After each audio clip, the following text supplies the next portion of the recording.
Isang nakatagong amo ang nagmamasid sa isang walang sariling interes na waitress at binago ang kanyang buhay magpakailanman. Ang matinis na tunog ng nabasag na baso ay sumamid sa usapan at kalampagan ng abalang gabi sa Golden Spoon Restaurant. "Pasensya na po." Agad lumuhod si Maricel Ortega sa sahig, maingat na pinulot ang mga basag na bahagi ng isang baso ng tubig. Bahagyang nanginginig ang kanyang mga kamay habang nililinis ito. Batid na batid ang titig ng kanyang manager na si Roberto mula sa kabilang panig ng silid kainan. Nakataas ang mga braso nito at ang karaniwang kunot sa noo ay mas lalong lumalim. "Ikatlo mo na yan ngayong buwan, Ortega," sigaw niya ng sapat na marinig ng mga malapit na customer. "Ibabawas ko yan sa sahod mo." Napatingin ng ilang customer, halatang nahiya para kay Maricel, pero karamihan ay bumalik na lamang sa kanilang pagkain. Nagkukunwaring walang nangyari. Namula ang pisngi ni Maricel sa hiya, ngunit hindi siya nagsalita. Hindi niya kayang mawalan ng trabaho, lalo na't mas mahal pa ang gamot ng kanyang ina kaysa sa upa nila sa bahay. "Pasensya na, Roberto, hindi na po mauulit," bulong niya habang itinatapon ang basag na baso sa basurahan at bumalik agad sa kanyang mga mesa. Sa edad na 27, ang mga kamay ni Maricel ay may bakas ng mga taon sa industriya ng pagkain, mga maliit na paso at kalyo na nagkukwento ng kanyang sakripisyo, ngunit hindi ito ang plano niya sa buhay. 4 na taon lamang ang nakalipas, isa siyang promising na second-year medical student, malinis ang kanyang white coat at may stethoscope na nakasabit sa leeg. Namamayagpag siya sa pediatric medicine at pinaniniwalaan ng kanyang mga propesor na malayo ang mararating niya. "Ang koneksyon mo sa mga bata ay pambihira," sabi ng kanyang tagapayo noon. "May talento ka." Ngunit ang lahat ng iyon ay tumigil nang bigla na lamang himatayin ang kanyang ina sa bahay. Ang diagnosis, multiple sclerosis, ang nagbago ng lahat. Una ay ang bayarin sa ospital, sumunod ay ang pagtigil ng ina sa pagtatrabaho, hanggang sa kinailangan ni Maricel na mamili, ipagpatuloy ang pag-aaral o alagaan ang ina. Sa totoo lang, wala namang tunay na pagpipilian. Kailangan ng tinapay sa table 12. Sigaw ni Roberto, ginising siya sa kanyang pag-iisip. "Nasaan ang isip mo ngayon?" "Sandali lang," sagot niya habang kinukuha ang basket ng tinapay at dumaan sa siksik na dining area. Masakit na ang kanyang ibabang likod, isang pamilyar na sakit na natutunan na niyang tiisin. Sanay na siya sa dobling shift mula tanghali hanggang sarado, 6 na araw kada linggo. Karamihan sa mga kasamang server ay mga estudyante lamang na part-time, hindi nila kailangan ang oras gaya niya. Wala silang inang nakaabang sa bahay na kailangang buhatin para lang makatayo. Maricel, lapit ni Evelyn, ang pinakabagong hire na may pilyang ngiti. 19 lamang si Evelyn at ang pagiging waitress ay pansamantala lang sa kanya. "Pwede mo bang akuin ang section ko ng 20 minuto? Nasa labas si Brad, nag-text lang siya." Bago pa makasagot si Maricel, ngumiti si Evelyn at dagdag pa, "Babalik agad ako, swear. At besides, mas gusto ka ni Roberto kesa sa akin." Isang malinaw na kasinungalingan, alam nilang pareho. Laging pabor si Roberto sa mga batang waitress, lalo na sa mga tumatawa sa kanyang biro at hindi nagrereklamo sa hindi patas na schedule. Napakunot noo si Maricel. "May sarili akong mga mesa, Evelyn, at simula tanghali na ako rito." Saglit na kumupas ang ngiti ni Evelyn. "Sige na, sandali lang. Ikaw rin yung tinakpan ko nung tumawag yung doktor ng nanay mo." Isang banayad ngunit mabisang guilt trip. Totoo, tumawag ang doktor ni Maricel, 7 minuto lang, hindi 20. Pero mahalaga yun. May kinalaman sa gamot na hindi nila kayang bilhin. "Sige," buntong hininga niya, "pero 20 minuto lang ha." Nawala si Evelyn, iniwan si Maricel na doble ang trabaho. Habang paikot-ikot siya sa mga mesa, naglalagay ng inumin at pagkain, muling napansin niyang nakatitig sa kanya si Roberto. Malinaw ang ekspresyon, hinihintay siyang magkamali. Simula nang questionin ni Maricel ang bagong sistema ng tip sharing, naging mas mahigpit si Roberto sa kanya. At tila ba, mysteriously, nabawasan ng kanyang mga tip mula noon. Pagsapit ng 9:00 ng gabi, wala pa rin si Evelyn. Namamanhid na ang mga paa ni Maricel sa kanyang lumang sapatos, matagal na dapat palitan, pero laging may mas mahalagang kailangan bilhin, gamot, sirang heater o tumataas na upa. "Schedule's up!"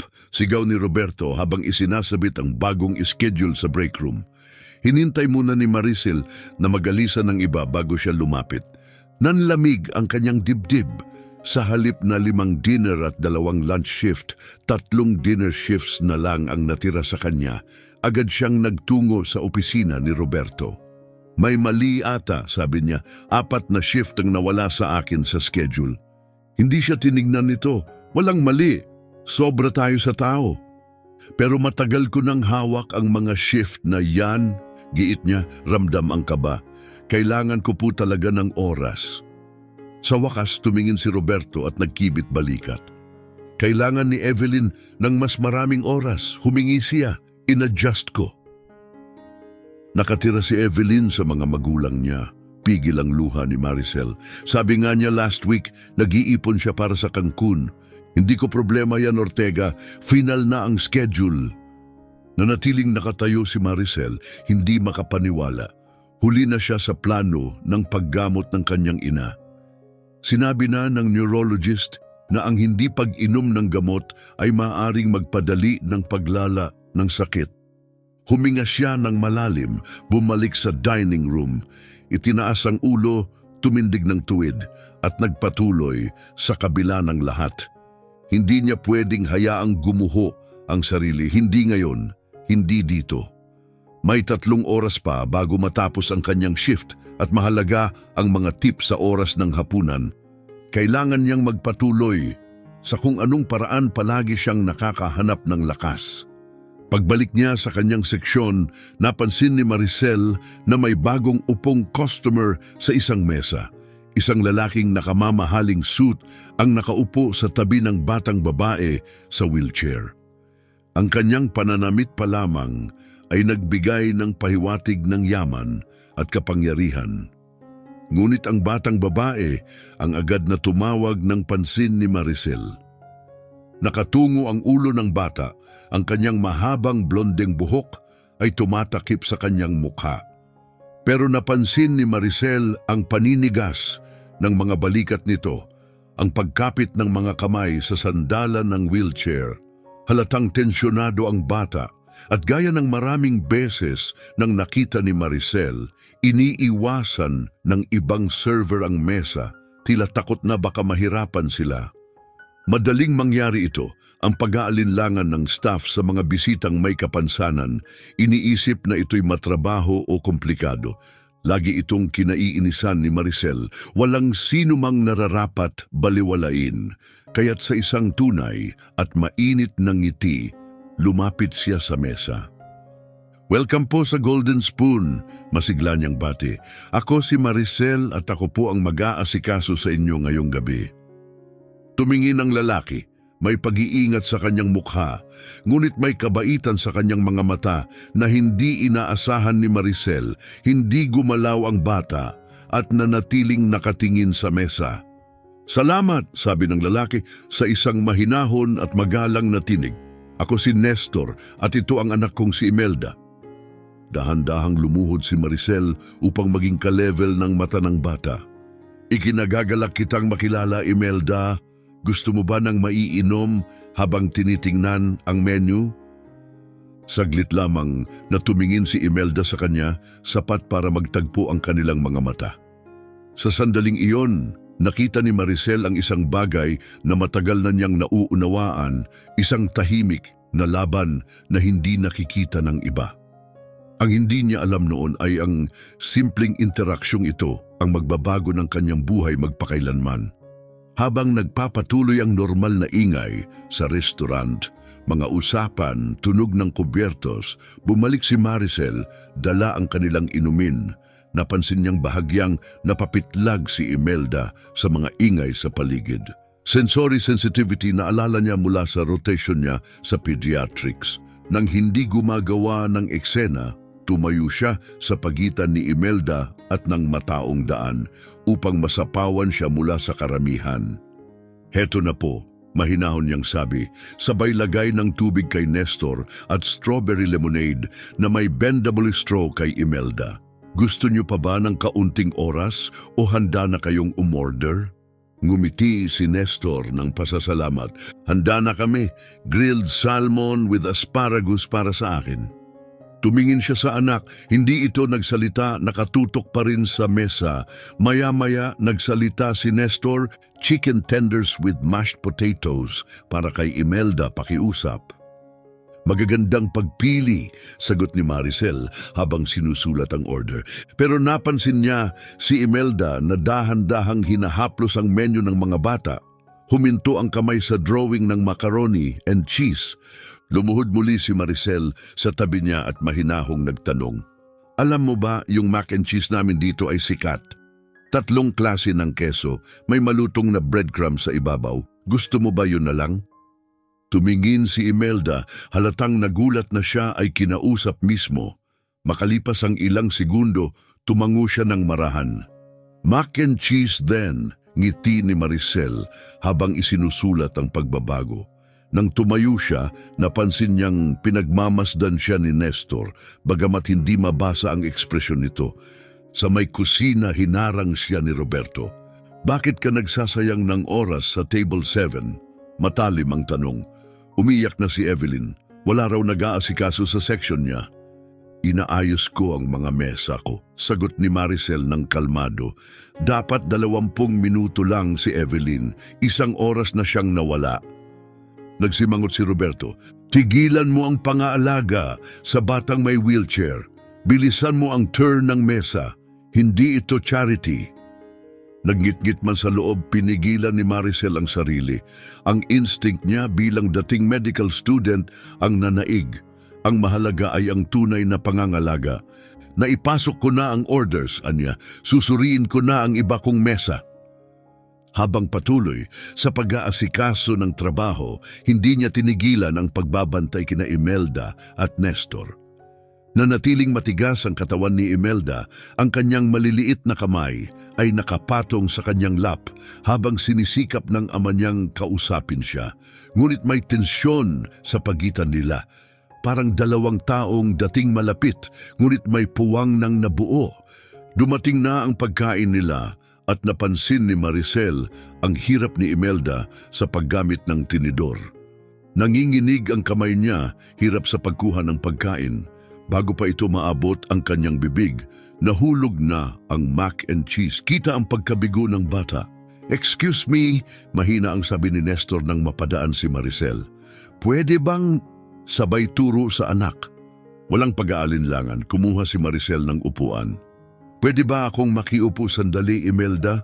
Tanong niya ng may kabaitan, walang kahit katiting na awa sa tono. Tumango si Imelda, pulang-pula ang pisngi sa hiya.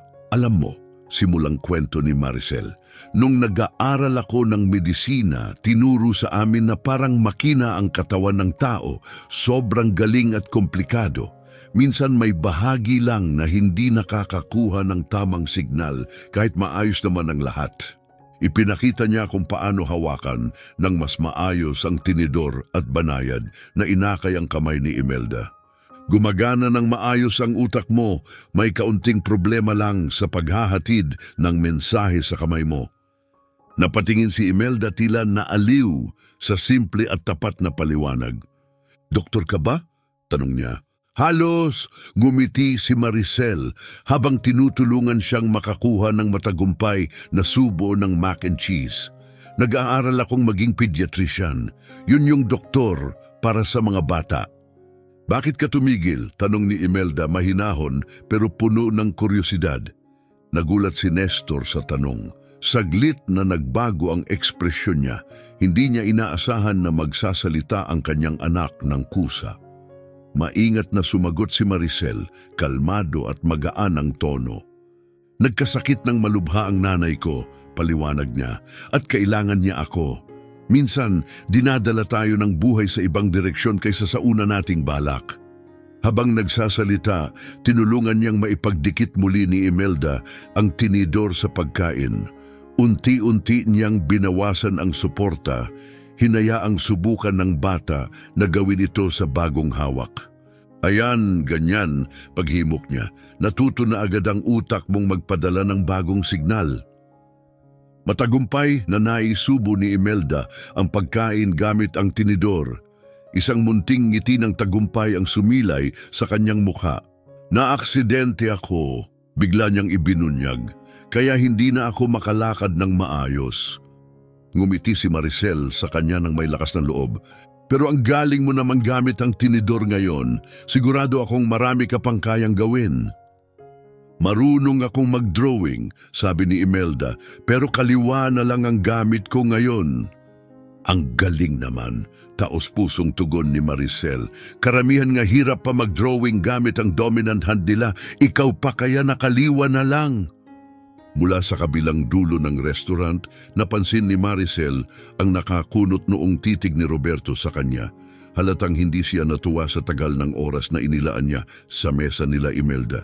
Kailangan ko munang balikan ang iba kong bisita, mahinahon niyang sabi. Pero babalik ako. Enjoy mo yung mac and cheese mo, Artist Imelda. Paglingon niya paalis, may narinig siyang ikinatuwa, isang tawa. Tumawa si Imelda, magaan at masaya, at napalingon ang ilang customer sa paligid. May ilan pang ngumiti lang dahil sa tunog nito. Nagkatinginan sina Maricel at Nestor. Binigkas ni Nestor ng walang boses. Salamat. Nagbago ang buong anyo niya. Ang dating malamig at maingat na ama ay napalitan ng mas mainit, may halong pag-asa. Habang nagpapatuloy ang kanilang pagkain, paulit-ulit na bumabalik si Maricel kapag may oras nakikipagkwentuhan kay Imelda. Sa bawat pagbalik, kinausap niya mismo si Imelda. Pagsapit ng dessert, masigla na si Imelda. Ikinukwento pa ang tungkol sa art teacher na bumibisita sa bahay nila dahil hindi pa siya makapasok sa paaralan. Nang hiningi na ni Nestor ang bill, agad niya itong dinala, kasama ng maliit na pakete ng Crayola at isang coloring sheet ng Golden Spoon logo. Konting dagdag lang, sabay kindat kay Imelda, libre na yan. Iniabot ni Nestor ang kanyang credit card na hindi man lang tiningnan ang halaga. Habang pinoproseso ito, napansin ni Maricel ang pangalan niya, Nestor Carter. Parang pamilyar, pero hindi niya agad matandaan kung bakit. Pagbalik niya sa mesa, iniabot ni Nestor ang isang nakatiklop na bill. Talagang gusto naming ibigay ito, sabi niya. Ginawa mong makabuluhan ang gabing dapat, sana'y mahirap. Ginagawa ko lang ang trabaho ko, sagot ni Maricel. Ngunit alam nilang pareho, higit pa roon ang kanyang ginawa. Habang paalis na sila, muling tumingin si Imelda. Nandito ka rin ba bukas kung babalik kami? Bago pa makasagot si Maricel, sumulpot si Roberto sa tabi niya, dala ang pilit ng ngiti at tensyonado ang kilos. Maricel, kailangan kitang kausapin sa opisina. Ngayon na. Nagdilim ng kaunti ang ekspresyon ni Nestor nang marinig ang tono. Nanatiling propesyonal si Maricel. Tinatapos ko lang ang mesa ko, mahinahon niyang sagot, lalong tumalim ang panga ni Roberto. Ngayon, si Evelyn na ang bahala rito. May mabigat na pakiramdam sa dibdib, sinundan ni Maricel si Roberto papunta sa likod. Sa huling paglingon niya, nakita niyang nakatitig pa rin sa kanya si Nestor, hindi na bilang customer, kundi tila isang taong nagsusuri sa isang potensyal. Isara mo ang pinto, utos ni Roberto pagpasok niya sa masikip na opisina. Mabaho ang hangin, amoy lumang kape at murang pabango. Halos matambakan na ng papel ang paligid. Nanatiling nakatayo si Maricel, tuwid ang likod kahit pagod na pagod. May problema ba? Tanong niyang matatag. Umupo si Roberto nang nakahalukip-kip, mayabang ang ekspresyon. Ikaw ang magsabi. Nakita kitang nag-aksaya ng kalahating oras sa isang mesa habang 7 mesa ang naghihintay. Hindi ko pinabayaan ang ibang mesa, sagot niya. Kailangan lang talaga ng batang yun ng tulong. Hindi yan sakop ng trabaho natin, sagot ni Roberto. Restaurant ito. Hindi ito klinika. Lalagyan kita ng warning sa file mo. Napalunok si Maricel, galit ngunit kalmado. Pinarurusahan mo ako dahil tinulungan ko ang batang may kapansanan? Pinupuna ko ang mahina mong time management, malamig niyang sagot. At habang pinag-uusapan natin ang performance mo, babawasan ko na ang shifts mo sa susunod na linggo. Parang suntok sa sikmura ang mga salita. 2 shift na lang, hindi na yun sapat kahit pamasahe papunta rito. Alam mong hindi namin obligasyon ang sitwasyon ng nanay mo, ani Roberto na walang kahit katiting na simpatya. Mas bata si Evelyn. Mas gusto ng customers ang itsura niya. Hindi siya umaastang nurse. Kaya sa kanya napunta ang shifts mo. Napakagat ng labi si Maricel, pilit pinipigil ang galit. Hindi ito makatarungan at alam mong totoo yan. Noted, sagot ni Roberto na tila alikabok lang ang kanyang sinabi. Binuksan ang drawer at iniabot ang isang maliit na sobre. Ito ang parte mo sa tips ngayong gabi. Si Evelyn ang sumalo ng mga mesa mo, kaya inadjust namin. Magaan ang sobre, hindi na kailangang buksan para malaman muli siyang nadaya. Kita tayo sa Martes, dagdag ni Roberto. Lunch shift, huwag kang malilate. Sa parking lot nakasandal si Maricel sa kanyang lumang Honda at dahan-dahang binuksan ang sobre. Sa loob nito 43, 10 oras ng tuloy-tuloy na trabaho para sa 43 dolyar lang.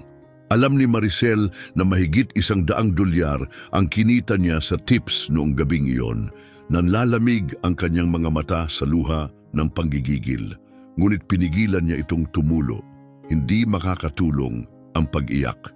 Hindi nito mabibili ang gamot ng kanyang ina. Makalipas ang 20 minuto, tahimik siyang pumasok sa kanilang maliit na apartment. Ang mahinang liwanag mula sa nightlight sa pasilyo ang nagsilbing gabay sa kanyang mga hakbang. Dahan-dahan siyang dumaan sa hallway at sumilip sa kwarto ng ina. Lumikha ng ginhawa sa dibdib niya ang tanawing mahimbing ang tulog ni Danila Ortega. At ang medication chart sa nightstand nito ay maayos na nakacheck. Sa kusina, inilapag niya ang mga susi at naupo ng mabigat sa upuan.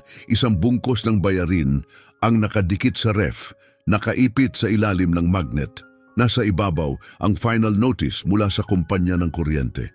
Sa ilalim nito, isang statement mula sa botika, handa na para kunin ang gamot para sa MS ng kanyang ina. Gastos, $80, kahit pa may insurance. Nagbuzz ang kanyang telepono, isang mensahe mula kay Mrs. Chin, ang mabait nilang kapitbahay. Maayos ang araw ng nanay mo, kinain lahat, walang panginginig. Nag-iwan ako ng sopas sa ref. Nagdulot ito ng panibagong luha, hindi dahil sa pagod, kundi sa tahimik na kabutihan nito. Hindi kailanman tumanggap si Mrs. Chin ng bayad para sa pag-aalaga kay Danila kapag may shift si Maricel. Paminsan-minsan lang itong humihiling ng grocery. Kung wala siya, hindi na sana makapagtrabaho si Maricel. Pagod na pagod, binuksan niya ang laptop para maghanap ng bagong trabaho. Ngunit nanatili ang browser sa portal ng medical school. Isang pahinang paminsan-minsan niyang binibisita para saktan ang sarili sa alaala ng mga bagay na nawala. Aktibo pa rin ang kanyang student account. Salamat sa konsiderasyon ng universidad nang siya'y mag-withdraw. Bukas pa rin ang pinto, sakaling handa siyang bumalik. Doon niya napansin ang isang bagong abiso, isang notification bubble, isang mensahe mula kay Dr. Soriano, ang dati niyang tagapayo sa pediatrics. Inusisa niya ito agad. Maricel, may bakanting posisyon sa Pediatric Neurology Department. Madalas ka pa ring mabanggit sa mga usapan tungkol sa pinaka-promising naming estudyante. Lampas na dapat ang deadline, pero napakiusapan kong tanggapin pa rin ang late application mo. May kasamang full tuition at stipend. Tawagan mo ako, Dr. Soriano. Kumabog ang puso niya habang binubuksan ang inbox. Naroon ang orihinal na announcement, expired kahapon ang deadline. Binalot siya ng kaba. Agad siyang nag-type ng sagot, ipinaliwanag ang sitwasyon at nakiusap para sa extension. Pagkatapos, isinara niya ang laptop. Kahit pa makuha niya ang pagkakataon, paano siya babalik sa pag-aaral kung kailangan pa rin ng kanyang ina ng 24 sa 7 araw na alaga? Walang stipend ang makakapalit doon. Nasa mesa pa rin siya nang sumikat ang araw. Lunod sa mga kaisipang puro patibong at walang kasiguruhan. Nag-alarm ang phone, oras na ng gamot ng kanyang ina. Maingat niyang isinukat ang tableta sa maliit na plastik na tasa. Doon siya nagulat sa katok, 6 a.m. Walang kumakatok sa oras na iyon. Maingat siyang lumapit sa pinto at sumilip sa peephole. Isang courier ang naron, may hawak na sobre. Maricel Ortega, tanong ng lalaki nang buksan niya ang pinto. Ako po, kailangan ng pirma. Inabot niya ang clipboard at pagkatapos niyang pumirma, iniabot sa kanya ang makapal na sobre. Nalilito, tiningnan niya ito. Ang return address, Carter Enterprises, may downtown office. Maganda ang sobre. Mabigat at mamahalin, tulad ng ginagamit sa mga kasalan o opisyal na liham. Sa loob ay isang pahina sa dekalidad na letterhead at isang business card. Pangalan sa card, Nestor Carter, CEO, Carter Restaurant Group. Sa ilalim ng logo may nakasulat na mensaheng kamay, isa sa akin ang golden spoon. Nanlambot ang tuhod ni Maricel. Huminto ang kanyang paghinga habang lumilinaw ang katotohanan. Hindi basta customer si Nestor. Siya ang may-ari, amo ni Roberto. Binasa niya ang liham. Miss Ortega, ang kabutihan na ipinakita mo sa anak kong si Imelda kagabi ay pambihira. Sa isang gabi lamang, ipinakita mong higit pa sa inaasahan, empathy, profesionalismo at talinong bihira ko makita. Kahit sa mga may malalaking kredensyal, nais kong makausap ka tungkol sa isang bagay na sa tingin ko'y magiging kapaki-pakinabang sa ating dalawa. Isang sasakyan ang darating sa inyong tirahan sa ganap na 9:00 ng umaga upang ihatid ka sa opisina ko kung pipiliin mong pumunta. Maghihintay lamang ang driver ng 10 minuto. Umaasa si Imelda na oo ang iyong sagot. May mga tanong pa siya tungkol sa brain pathways na tanging isang dating med student lang makakasagot ng tama. Lubos na gumagalang, Nestor Carter, nanginginig ang mga kamay ni Maricel. Paano niya nahanap ang address ko? Anong gusto niya? At bakit laging parang pinapasilip ng tadhana ang pag-asa, ngunit laging tila abot kamay lang? Mula sa silid narinig niya ang mahinang tawag ng kanyang ina. At gaya ng dati, hinila siya pabalik ng realidad. Eksaktong 9:00 ng umaga, dumating ang isang eleganteng itim na town car sa harap ng gusali. Nakumbinsi ni Maricel si Mrs. Chin na bantayan si Danila ng ilang oras. 3 beses siyang nagpalit ng damit bago piliin ang nag-iisa niyang profesional na kasuotan. Isang navy blue na blazer, blouse at slacks. Medyo luma pero malinis, ang parehong damit na suot niya noong medical school interview niya noon. Tahimik na binuksan ng driver, isang babaeng naka-uniformeng akma sa isang diplomatiko, ang pinto. Pag-upo niya sa malambot na leather seat, kumabog ang kanyang puso. Malabo ang hinaharap, ngunit sa kauna-unahang pagkakataon sa mahabang panahon, hindi ito mukhang pagtatapos. Mukha itong simula. Ito ba ay tungkol talaga kay Roberto? Naalaman na ba ni Nestor Carter ang tungkol sa kanyang pinanggalingan? O mas malala pa, isa lang ba itong masalimuot na plano para akusahan siya ng isang bagay na hindi naman niya ginawa? Habang pumapasok ang kotse sa sentro ng business district sa downtown, napapaligiran sila ng matatayog na gusali. Lumiko Ang sasakyan papasok ng isang underground garage sa ilalim ng makintab na gusaling salamin. May simpleng pero elegante at profesional na logo, Carter Enterprises.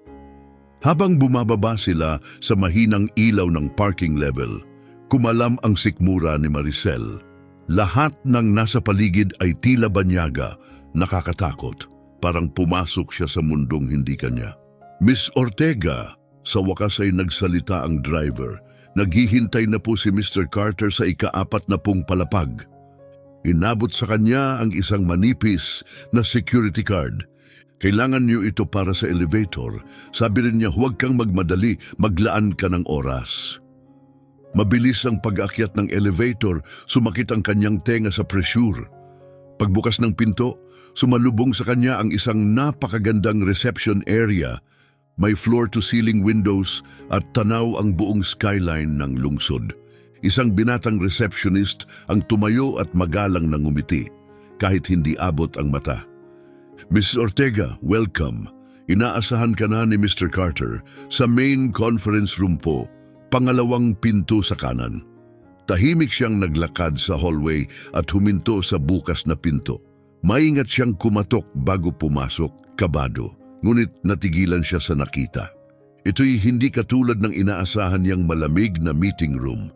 Sa halip, naroon si Imelda, naka-wheelchair, nakaupo sa isang maliit na mesa na may mga breakfast pastries at mainit na tsaa. Nagniningning ang mga mata ng bata. "Dumating ka!" sigaw ni Imelda masaya. "Akala ni Daddy baka sobrang busy ka."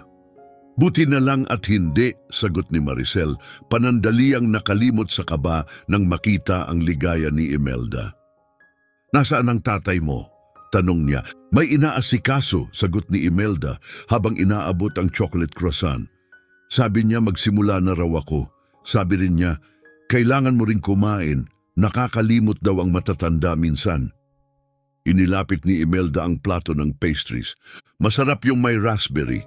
Ngumiti si Maricel at naupo, humanga sa kumpiyansa ng bata. Sa liwanag ng araw, mas malinaw niyang nakita si Imelda, ang matatalas, mapanuring mata na katulad kay Nestor, at ang tahimik na determinasyon sa katawan. "Paano niyo nalaman kung saan ako nakatira?" Mahinahon niyang tanong. Nagkibit balikat si Imelda. Sabi ni Dad, mahalaga ang tamang impormasyon gaya ng pera. Kinagat niya ang croissant at dagdag pa, "Parang malungkot siya kagabi pag-uwi. Ang tagal niya sa telepono." Bago pa makapagtanong si Maricel, bumukas ang pinto at pumasok si Nestor. Ngunit ibang Nestor ang bumungad, executive na executive, tailored suit, presensya ng kapangyarihan at autoridad. Pero lumambot ang kanyang mukha nang makita si Imelda. "Mukhang abala ang host natin," ani Nestor, may halong init sa tinig. "Pasensya na, Miss Ortega, may bigla ang aberya sa Golden Spoon." May kakaibang tono sa boses niya na nagpadaloy ng kilabot sa gulugod ni Maricel. "Mr. Carter, bakit niyo po ako pinapunta?" Maingat niyang tanong. "Kung tungkol ito sa kagabi..."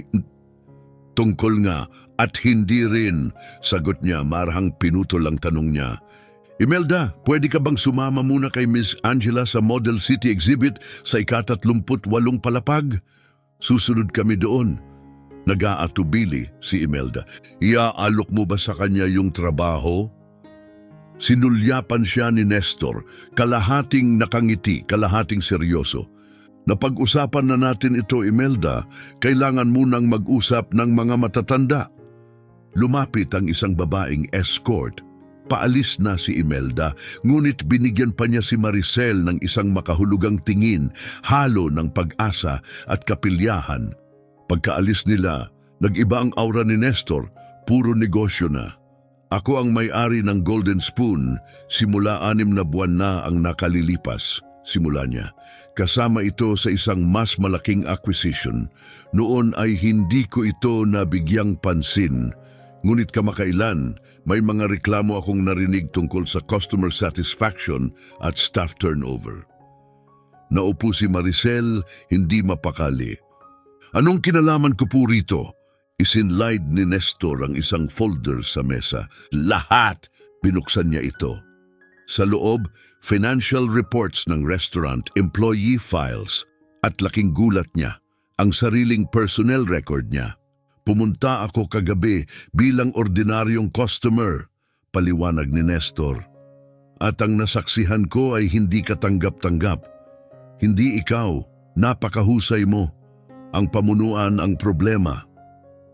Habang binubuklat ni Maricel ang mga dokumento, lumuha ang puso niya. Nakatala rito ang mga hindi pagkakatugma sa tip reports, ang perang pinaghirapan nila nawawala. Matagal nang ninanakaw ni Roberto ang tips ng mga empleyado, sabi ni Nestor, at may tina-target siyang partikular, kasama ka. Tumigil siya saglit. Pagkaalis ko kagabi, pina-audit ko agad ang libro. Nakakahiya ang resulta. Biglang bumukas ang pinto, sumugod si Roberto, pulang-pula ang mukha. Nakapwesto sa likod niya ang assistant ni Nestor, mukhang natataranta. Pasensya na, Mr. Carter, ani ng assistant. Pinilit po niyang pumasok. Isinabotahin niyo ako, sigaw ni Roberto, turo kay Maricel, nanginginig sa galit. Ikaw at ang inutil mong kasabwat na pilay. Tumayo si Nestor, mabagal, kalmado, ngunit may talim sa boses.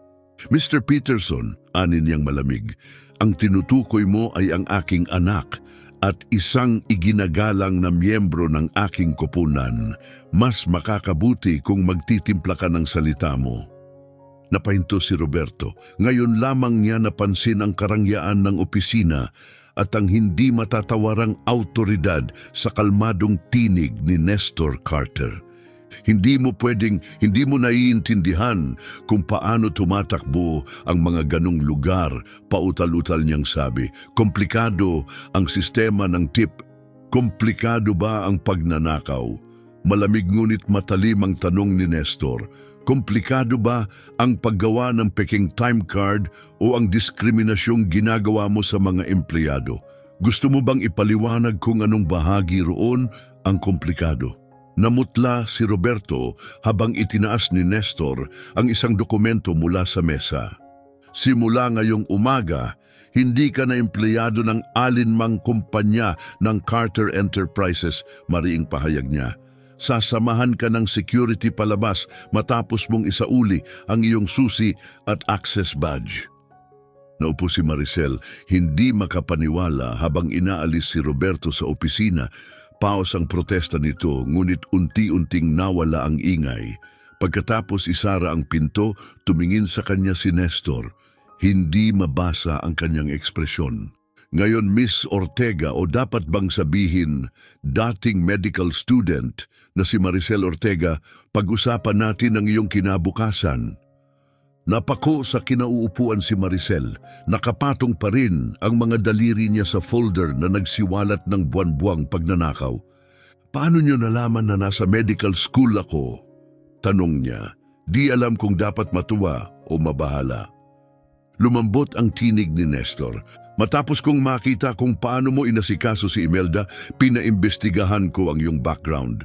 Ang paraan mo sa kanya masyadong eksakto, masyadong may alam. Hindi mo matututunan yun sa pagiging waitress lang. Umupo siyang muli at inanyayahan si Maricel na maupo rin. 2 taon ka sa Monroe Medical, Pediatric Specialization, patuloy niya. Top 15% ng klase, high dower scholar. Puring-puri sa kakayahan sa mga batang may neurological conditions. Parang sinuntok ang puso ni Maricel sa simpleng pagbabalik ng nakaraan.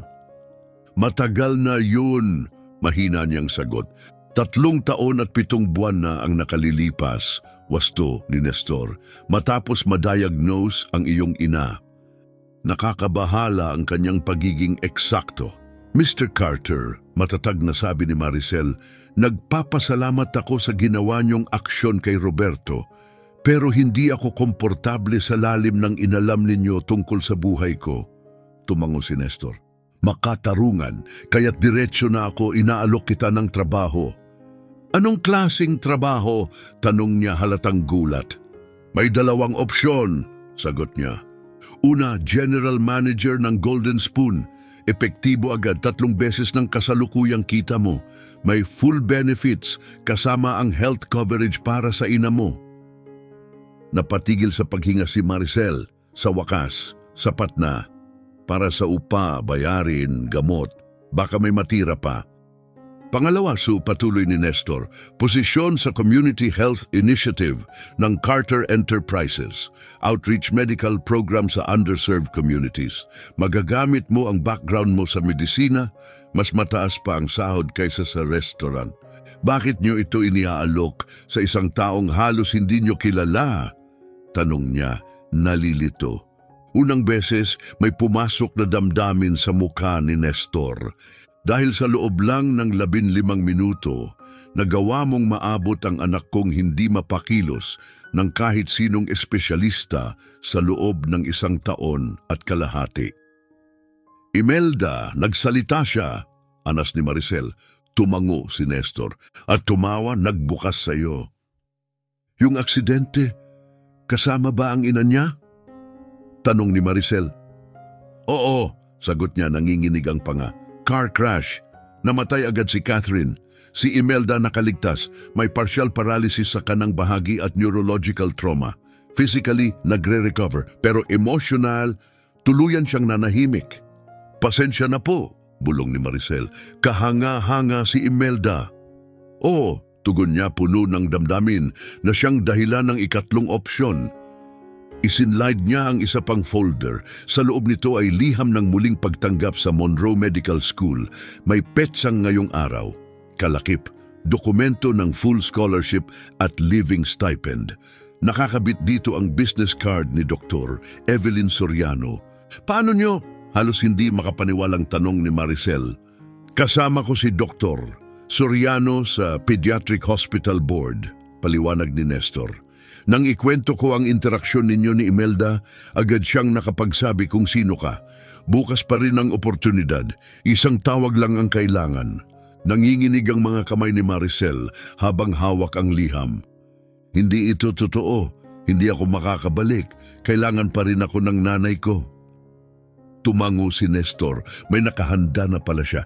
Iyon ang huling bahagi. Binuksan niya ang ikatlong folder. May pag-aari kaming mga fully accessible apartment para sa empleyado o pamilya ng executive na may medical needs. Isa roon, handa na sa pangalan ng iyong ina, may kasamang home care. Sinasagot ito ng aming corporate health plan. Bumaha ang luha sa mga mata ni Maricel. Sa loob ng ilang taon, lahat ng daan ay tila sarado. Ngunit ngayon, narito na sa harap niya ang imposibleng inaasam.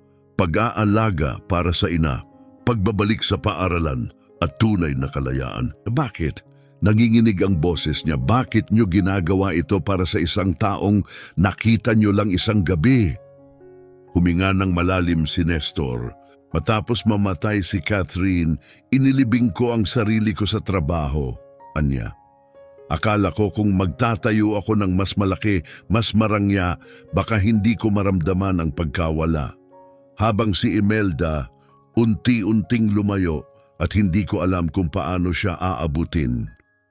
Nagtagpo ang kanilang mga mata, pero kagabi, narinig ko siyang tumawa sa unang pagkakataon sa loob ng 18 buwan. Ikaw ang nagbigay niyon sa akin, hindi mo alam kung sino ako. Hindi ka humiling ng kahit ano. Lumapit siya ng bahagya. At ito, Miss Ortega, ay hindi limos. Malaki ang nawala sa mundo ng medisina nang huminto ka, tahimik na sabi ni Nestor.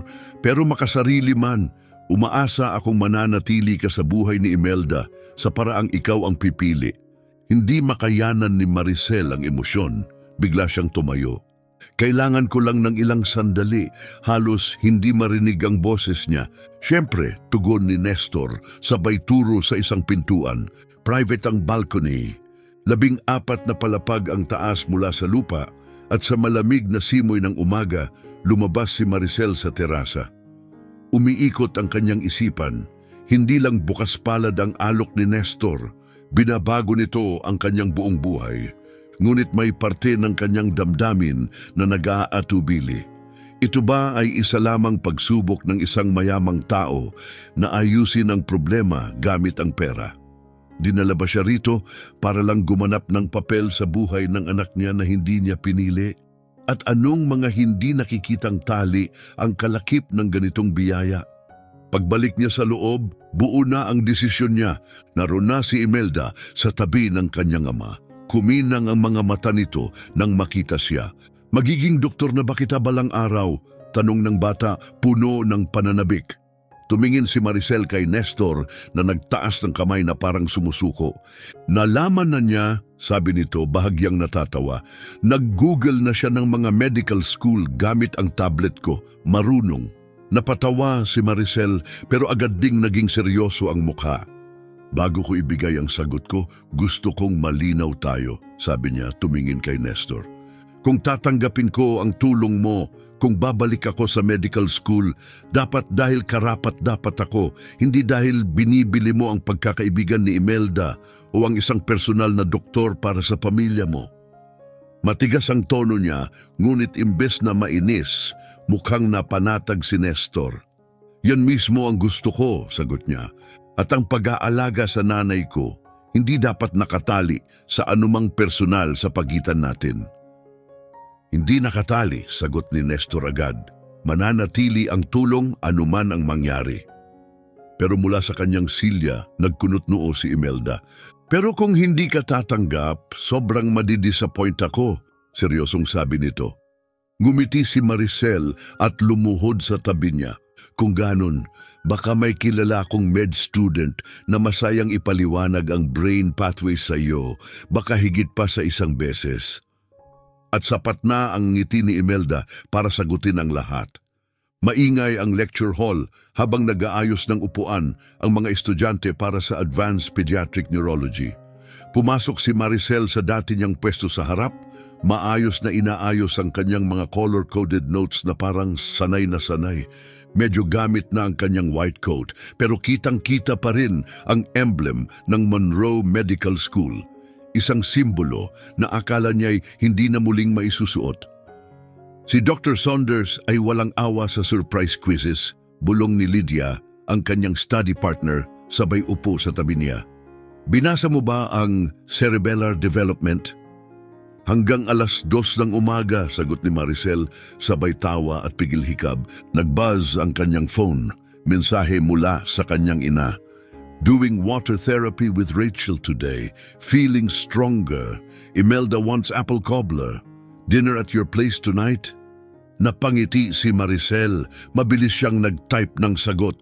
Oo. Sa loob ng 1 taon, mula nang inialok ni Nestor ang pagbabagong iyon, ang pinakakahangahangang pagbabago ay hindi lang pang-akademiko o pinansyal, kundi personal. Si Danila ay nakatira na ngayon sa isang accessible apartment na 2 palapag lang ang pagitan mula sa penthouse ni Nestor at Imelda.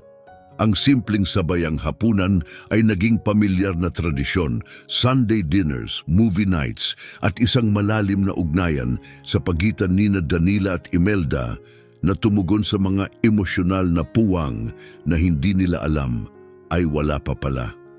Miss Ortega, sabi ng pamilyar na tinig. Si Dr. Soriano nakangiti sa tabi ng kanyang desk. Pwede ka bang makausap pagkatapos ng klase?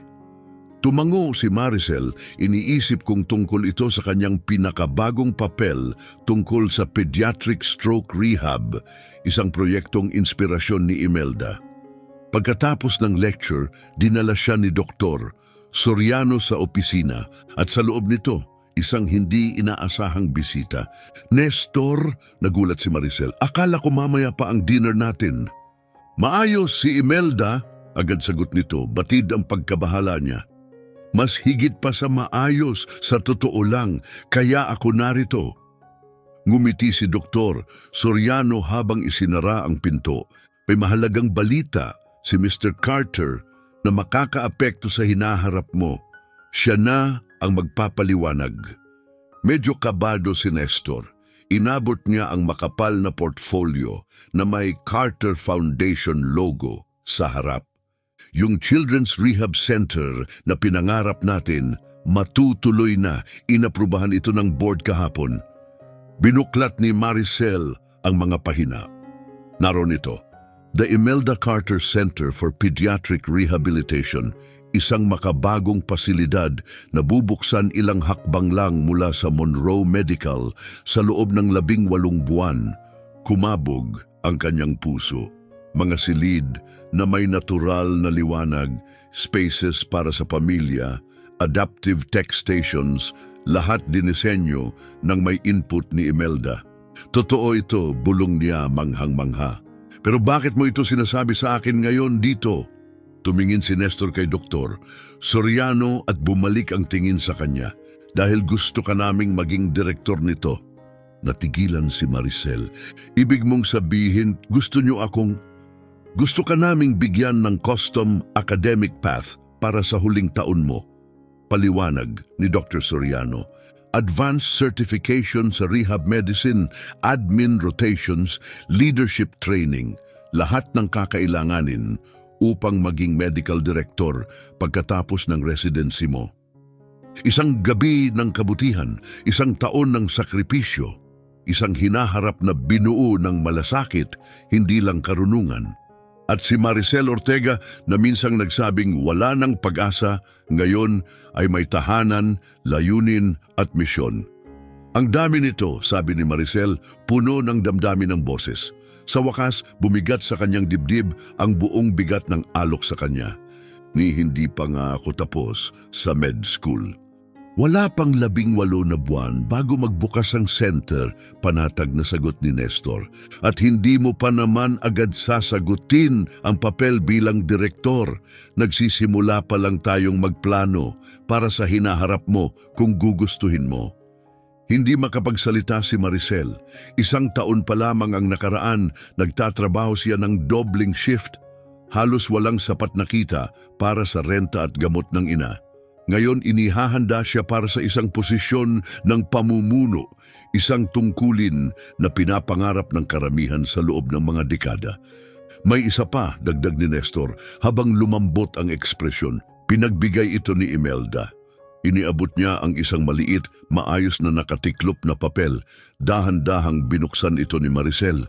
Isang drawing, gamit ang Crayola, may makukulay na stick figures na nakatayo sa harap ng gusaling may label na Imelda's Hospital. Ang mga figure ay may label, Dad, Sam at Imelda, magkahawak kamay sa isang masayang hilera. Sa ilalim may sulat kamay ni Imelda, My family fixed me. Now we can fix other kids too. Ayos na ako dahil sa pamilya ko. Ngayon, tayo naman ang aayos sa ibang bata. Napuno ng luha ang mata ni Maricel. Ang pagbabago ni Imelda sa nakaraang taon ay tunay na kahanga-hanga. Mula sa pagdepende sa wheelchair hanggang sa paggamit ng walker. At minsan ay nakakakalakad ng walang tulong. Mula sa katahimikan at paglayo hanggang sa mga masigla at malikhain niyang usapan. Karamihan sa mga therapy techniques na tumulong kay Imelda ay mga estratehiyang na research, inayos at isinagawa ni Maricel at ngayon iyon ang magiging pundasyon ng bagong center. Kailangan ko ng panahon para mag-isip, mahinahon niyang sabi. Napakalaking oportunidad nito pero ayaw mong makakuha ng espesyal na trato. Tapos ni Nestor may halong ngiti. Alam ko na isasagot mo. Sumangayon na si Dr. Soriano na mag-mentor ng kahit sinong estudyanteng may natatanging potensyal. Paliwanag pa niya. At dahil nasa top ka ng klase mo, nararapat lang ang lahat ng konsiderasyong ibinigay namin. Tumango si Dr. Soriano. Bubuksan ang specialized program sa 3 pinakamahusay, isa karon Maricel. Paglabas niya mula sa pulong, nangako si Maricel na pag-iisipan ito ng maigi. Ngunit habang nakasuksok sa kanyang notebook ang guhit ni Imelda at ang araw ay nagniningning sa campus, ramdam ni Maricel ang isang bagay na matagal nang nawala, kalinawan. Mabigat man ang kanyang backpack sa libro, magaan ang kanyang mga hakbang. Nag-buzz ang telepono niya. Mensahe mula kay Imelda, ipinadala sa group chat nila ni Nestor at Danila. Sabi ni Dad, sinabi na niya tungkol sa hospital. pwede ba tayong mag-celebrate mamaya? Please. Ilang segundo lang sumagot si Danila. Magdadala ako ng extra cobbler. Proud na proud ako sa'yo, anak. Napatigil si Maricel. Naroon siya sa mismong lugar kung saan, 1 taon na ang nakalipas, binuksan niya ang isang email mula kay Dr. Soriano at inakala niyang tuluyan ng naglaho ang kanyang mga pangarap. Tumingala siya sa matatayog na bintana ng medical center. Naalala niya ang gabing iyon sa Golden Spoon. Ang gabing lumuhod siya sa tabi ng isang batang nadidismaya at tinulungan itong kumain ng mac and cheese. Isang sandaling napakaliit, ngunit iyon ang nagbago ng lahat. Ang kabutihan niyang ipinakita noon ay lumawak, higit pa sa inaasahan. Hindi lamang niya binago ang sarili niyang kapalaran, kundi binuo rin ang kinabukasan para sa mga batang tulad ni Imelda. Ngumiti siya at nag-type ng sagot, "Celebrate tayo mamaya. Ako na ang bahala sa ice cream. At Imelda, maghanda ka, magdidisenyo tayo ng mga therapy room sama-sama." Dahil ang ibang mga pangarap ay hindi talaga namamatay. Hinug lang sila sa tamang panahon. Mas matatag, mas maliwanag, at mas totoo kapag handa ka na. At minsan, ang kinabukasang para sa'yo ang siyang lumalapit sa'yo sa sandaling hindi mo inaasahan.